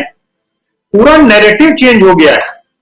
जो तेजस्वी ने कहा, आज की तारीख में जो डिस्कशन हो रहा है कि रोजगार कैसे आएगा, कहां से लाएंगे, हम तो 8 साल पे नहीं ला पाए, आप कहां से लाएंगे, तो नैरेटिव चेंज हो गया है। तो जो रिलीजन का नैरेटिव था, जो एक स्ट्रांग फाउंडेशन थी इस पार्टी की, वो एक प्रकार से टूट गई है। अब जो डिस्कशन होगा वो डिस्कशन होगा रोजगार पर, वो डिस्कशन होगा यूथ को एम्प्लॉयमेंट देने पर, और जो पिछली बार आपसे कहा कि ये जो रोजगार देने की स्थिति है वो है, ये केंद्र सरकार के पास भी है। केंद्र सरकार अगर अपने सारे केंद्रीय सरकारी पदों को भर दे तो केवल एक समस्या ये है कि जो आपके स्रोत हैं वो खर्चे के स्रोत बढ़ जाएंगे और आपका डेफिसिट बढ़ जाएगा। लेकिन प्रश्न है, जैसे पूर्व वक्ता ने कहा कि अगर आप 2 लाख करोड़ का नुकसान झेल सकते हैं कॉर्पोरेट टैक्स को घटा के, तो कॉर्पोरेट टैक्स से आप कॉर्पोरेट्स को फायदा देते हैं और उसके बावजूद जीडीपी और आईआईपी नहीं बढ़ता है। लेकिन जो बच्चों को रोजगार देने में आपको परेशानी होती है, 10 लाख करोड़ का आप ऋण माफ कर देते हैं, ओटीएस कर लेते हैं, रिहेबिलिटेशन कर देते हैं, आपको कोई परेशानी नहीं होती। लेकिन किसान को अगर आप 1 लाख का लोन नहीं दे पाता तो परेशान, या तो पेड़ पे लटकता है या उसको आप जो है जेल के अंदर भेज देते हैं, आपको बहुत ज्यादा परेशानी होने लगती है। तो नैरेटिव चेंज हो रहा है, नैरेटिव यह है। और दूसरी एक जो बहुत महत्वपूर्ण बात है जिसको हम लोग मिस कर रहे हैं, देखिए बिहार के अंदर जो नीतीश कुमार जिस जाति को बिलोंग करते हैं वो डोमिनेंट कास्ट नहीं है, लेकिन उत्तर प्रदेश जहां से मैं आता हूं पूरी एक कुर्मी बेल्ट है।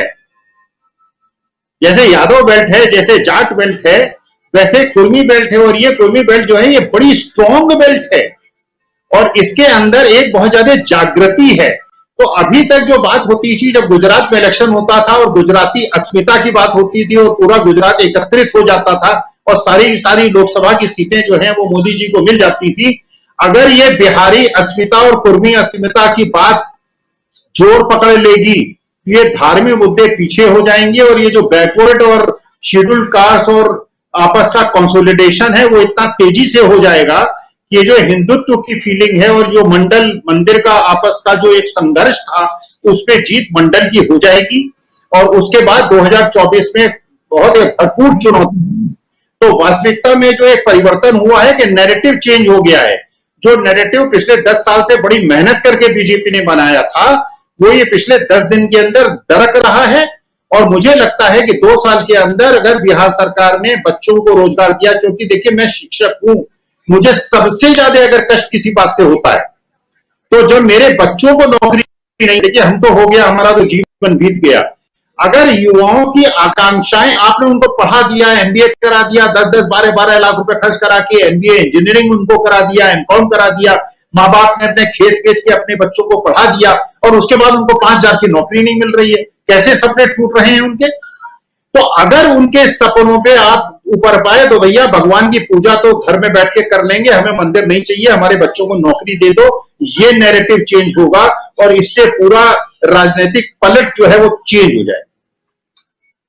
सही कह रहे हैं, क्या हिंदुत्व पर रोजगार भारी पड़ेगा, ये एक बड़ा सवाल है। क्लोजिंग कमेंट चाहूंगा अमलेंदु उपाध्याय जी, क्या लगता है आपको? बहुत सही दिशा में बात, और वो भी कि अगर आप रोजगार नहीं, और देखिए नैरेटिव तो आ ही चुका है, अभी हिंदुत्व बिहार से ही सही, और इसी बिहार में आप याद कीजिए जब इनके राम मंदिर का जो जुलूस निकला था और जहां से वापस भेजे गए थे अडवाणी जी, वो बिहार ही था। क्या हिंदुत्व का जो पिटारा पूरा खोल कर रखा गया है पूरे देश में और खासकर उत्तर भारत में, उसको बंद करके नीतीश और तेजस्वी वापस भेज दिए और कह रहे हैं कि भैया आप रोजगार की बात करो, ये सब सांप्रदायिकता वाली बातें खत्म? क्या आपको लगता है आने वाले समय में, क्योंकि सबसे मुख्य मुद्दा जो है और जिसके इर्द गिर्द बीजेपी का वोट बैंक नाचता रहा है वो वही है, और वो है सांप्रदायिक ध्रुवीकरण, क्या बिहार में हम इसको खत्म होते हुए देख रहे हैं? देखिए राजीव जी, खत्म होता हुआ तो खैर कैसे कह सकते हैं कि मुद्दा खत्म हो जाएगा धार्मिक ध्रुवीकरण का, क्योंकि अगर धार्मिक ध्रुवीकरण का मुद्दा खत्म हो जाएगा तो भारतीय जनता पार्टी खत्म हो जाएगी। तो भारतीय जनता पार्टी जिंदा रहने के लिए उस मुद्दे को तो जिंदा रखेगी निश्चित तौर पे, लेकिन वो मुद्दा जनता में कितना चल पाएगा ये टेस्ट अब जनता की होनी, भारतीय जनता पार्टी की नहीं। क्योंकि सारी दुनिया को मालूम है भारतीय जनता पार्टी के पास धार्मिक ध्रुवीकरण हिंदू मुसलमान के अलावा और मुद्दा है ही नहीं, उसे तो उसी में बात करनी है कुल मिलाकर के। अब जो लोग रोजगार की बात कर रहे हैं, नौकरियों की बात कर रहे हैं, महंगाई की बात कर रहे हैं, टेस्टिंग उनकी होनी है कि वो जनता की नब्ज कितनी पकड़ रहे हैं, और ये टेस्टिंग जनता की भी होनी है कि उसको रोजगार चाहिए, महंगाई से मुक्ति चाहिए, अच्छा स्वास्थ्य अच्छी शिक्षा चाहिए, या उसे फर्जी हिंदुत्व चाहिए भारतीय जनता पार्टी का। मैं फर्जी बिल्कुल कह रहा हूँ, फर्जी हिंदुत्व है, मतलब उसका हिंदू धर्म से कोई लेना देना नहीं है भारतीय जनता पार्टी के हिंदुत्व का, शुद्ध रूप से फर्जी है वो सिर्फ कॉर्पोरेट घरानों का जो है वो ताबेदारी करता है भारतीय जनता पार्टी का हिंदुत्व। उसका ना कोई जनता से लेना देना है, ना हिंदुओं से कोई लेना देना है। तो ये टेस्टिंग जो है वो खासतौर से जो हिंदी पट्टी आ जाती है उसकी जनता की होगी। तो इसलिए अब ये टेस्टिंग कितनी सफल होती है कितनी नहीं होती, लेकिन मुझे लगता है कि जब धर्म मतलब हिंदुत्व और जाति के बीच जब लड़ाई आती है तो फिर जाति जो वो हिंदुत्व के ऊपर हावी हो जाती है। अभी तक का इतिहास जो पिछला ये रहा है। हालांकि उत्तर प्रदेश में भारतीय जनता पार्टी ने कामयाबी पाई थी कि जाति के ऊपर हिंदुत्व को उन्होंने हावी करा लिया था, लेकिन वो धीरे धीरे कलई जो खुलती जा रही है। तो ये जो है, जैसा स्वामी जी कह रहे थे कि भाई नीतीश कुमार जो है कुर्मी बिरादरी से आते हैं और उत्तर प्रदेश में जो है एक अच्छी बैठ कुर्मियों की है, तो देखिए वो बरेली से ही शुरू हो जाती है। बरेली, पीलीभीत, शाहजहांपुर, हरदोई, बाराबंकी। और आपको याद होगा कि 2009 के चुनाव में कांग्रेस को जो सफलता मिली थी उत्तर प्रदेश में लोकसभा चुनाव में, 21 सीटें जो उसकी आई थी, उसमें 21 या 23 आई थी, सबसे बड़ी पार्टी बन के निकली थी। तो इन्हीं कुर्मी वोटों के बल पर जीत के आई थी कांग्रेस उत्तर प्रदेश से। और बेनी प्रसाद वर्मा उस समय थे वो कांग्रेस में जो थे वो उत्तर प्रदेश के कार्यालय वो लीड कर रहे थे। तो उत्तर प्रदेश के अंदर अगर कुर्मी वोट जो है वो नीतीश उस पर थोड़ा काम करते हैं और कायदे से अगर काम करते हैं तो फिर ये भारतीय जनता पार्टी के लिए बहुत बड़ी चुनौती जो है उत्तर प्रदेश के अंदर भी तैयार हो जाएगी, क्योंकि अभी जो कुर्मी वोट है वो भारतीय जनता पार्टी के साथ समझा जाता है। हालांकि इस चुनाव में काफी कुछ कटा, समाजवादी पार्टी के साथ आया, क्योंकि वो अनुप्रिया पटेल की बहन जो है, उनकी माँ जो है, वो उनका गठबंधन था, लेकिन वो ज्यादा उसने काम नहीं किया, लेकिन किया उसने काम। तो अब जो है अगर नीतीश कुमार भी आके यहाँ जोड़ देते हैं, और जैसा कि लालू जी ने कहा था जब नीतीश कुमार पिछली बार मुख्यमंत्री बने थे आरजेडी के समर्थन से, कि हम जो है वो पूरे यूपी में घूम करके जो है वो काम करेंगे, तो अगर ये मिलकर के काम करते हैं चचा भतीजे और बिहार से बाहर भी कदम थोड़ा सा निकालते हैं, तो उत्तर प्रदेश पे इसका निश्चित तौर पे बड़ा प्रभाव पड़ सकता है और ये भारतीय जनता पार्टी के लिए चुनौती हो सकती है। मैं फिर कहूंगा कि अभी ये बात नहीं है कि साहब कौन लीड करेगा, कौन प्रधानमंत्री बनेगा, कौन प्रधानमंत्री नहीं बनेगा, क्योंकि ये सब चीजें मुझे लगता है कि लोकसभा चुनाव की बात तय होंगी, कौन प्रधानमंत्री कौन बनेगा कौन नहीं बनेगा। और कोई भी विपक्षी गठबंधन जो किसी को सामने रख करके प्रधानमंत्री के तौर पर वो चुनाव नहीं लड़ेगा, क्योंकि ये भारतीय जनता पार्टी ही लड़ती है। और जब 2009 में भी जब इन्होंने कहा था कि साहब हमारे पीएम इन वेटिंग जो है लाल कृष्ण आडवाणी जी हैं, तो पीएम इन वेटिंग जो थे वो आज तक वेट ही कर रहे हैं। और उसमें भी इन्होंने जोर देकर कहा था कि बताइए आपका प्रधानमंत्री पद का कौन उम्मीदवार है, तो कांग्रेस ने जवाब दिया था कि हमारे प्रधानमंत्री हैं मनमोहन सिंह, वही रहेंगे। तो कैंडिडेट कांग्रेस ने तब भी नहीं कहा था, ये कहा था हमारे प्रधानमंत्री हैं। तो जाहिर सी बात है कि वो प्रधानमंत्री है, तो मतलब सांसद जो है वो प्रधानमंत्री चुनते हैं। भारतीय जनता पार्टी भी संघ परिवार चुन के भेज देता है पहले से ही कि ये संघ परिवार का नुमाइंदा है। वहां ना सांसद चुनते हैं ना जनता चुनती है। तो डेमोक्रेसी में खासतौर से संसदीय लोकतंत्र है, जनता सांसदों को चुनती है और सांसद प्रधानमंत्री को चुनते हैं। तो कुल मिलाकर के कोई भी जो है वो प्रधानमंत्री का कोई चुनाव होता नहीं है संवैधानिक तौर पर, इसे प्रधानमंत्री के तौर पर कोई चुनाव होगा भी नहीं।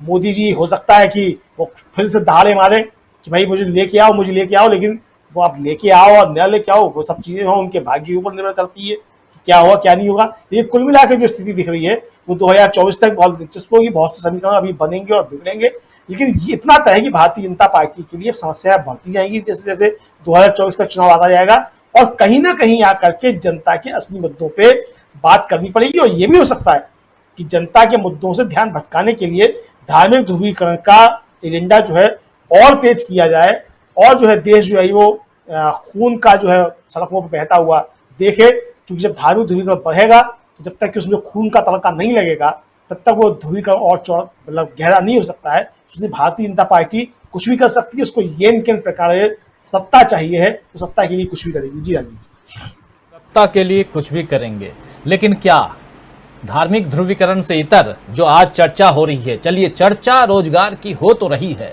और रोजगार की चर्चा भले विपक्ष को घेरने के लिए ही सही, लेकिन हो, और कहीं ना कहीं बात जो है वो धार्मिक ध्रुवीकरण से बाहर निकली। चुनाव, आम चुनाव यानी 2024 के चुनाव में अभी वक्त है। उससे पहले बहुत सारे आप चुनाव देखेंगे विधानसभा के, और उसमें भी बहुत कुछ देखेंगे हम। बिल्किस बानो की बात हो रही है पिछले 2 दिनों से, और यानी गुजरात की बात। और गुजरात में जब गुजरात की बात आती है तो बहुत सारे केसेस सामने आ जाते हैं। इसके अलावा बात होगी कुछ दिनों में, हम देखेंगे कि हिमाचल प्रदेश की भी, तो बातें फिर कुछ दिन बाद कर्नाटक की भी होगी।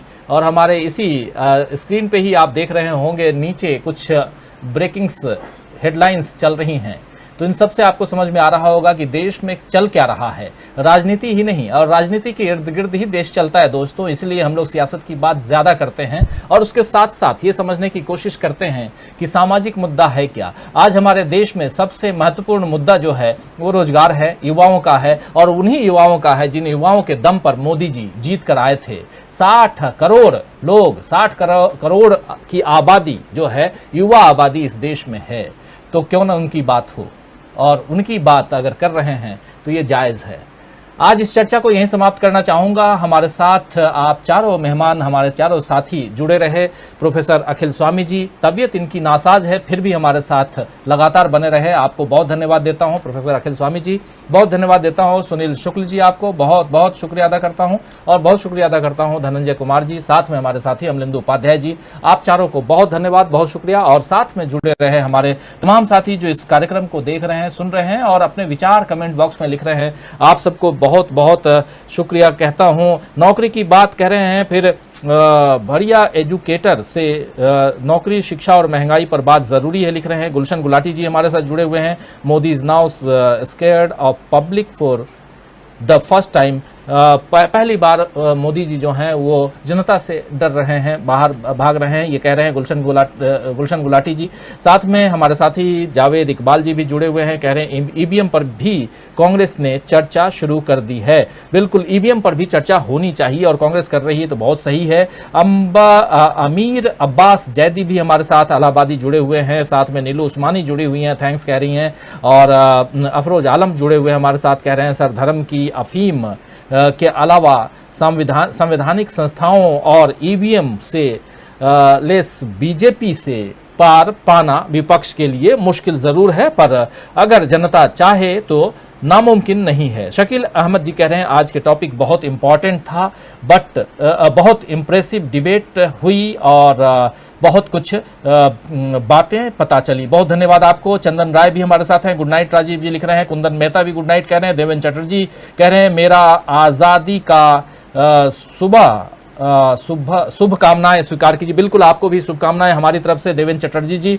हरोल अलमेदा कुवैत से हमें देख रहे हैं और गुड नाइट कह रहे हैं। राहुल कुमार भी हमारे साथ जुड़े हुए हैं और अब्दुल जब्बार भी हमारे साथ बने हुए हैं, गुड नाइट लिख रहे हैं। Afroz Alam good night, Devendra Chatterjee I love DB live good night लिख रहे हैं, और ऐसे ही नीलू उस्मानी और साथ में राहुल कुमार। आप तमाम दोस्त साथी शुभचिंतक जो जुड़ते हैं, अच्छा लगता है, अपनी बात अपने विचार लिखते हैं, रखते हैं, बहुत बहुत धन्यवाद देता हूं, बहुत शुक्रिया अदा करता हूं। और कल शाम 7 बजे फिर हाजिर होऊंगा कुछ ऐसी ही खबरों के साथ, कुछ ऐसे ही पैनलिस्ट दोस्तों के साथ में, और आप सबका इंतजार रहेगा। तब तक जुड़े रहिए हमारे साथ, देखते रहिए डीबी लाइव। नमस्कार, गुड नाइट, शुभ रात्रि, शब बखैर।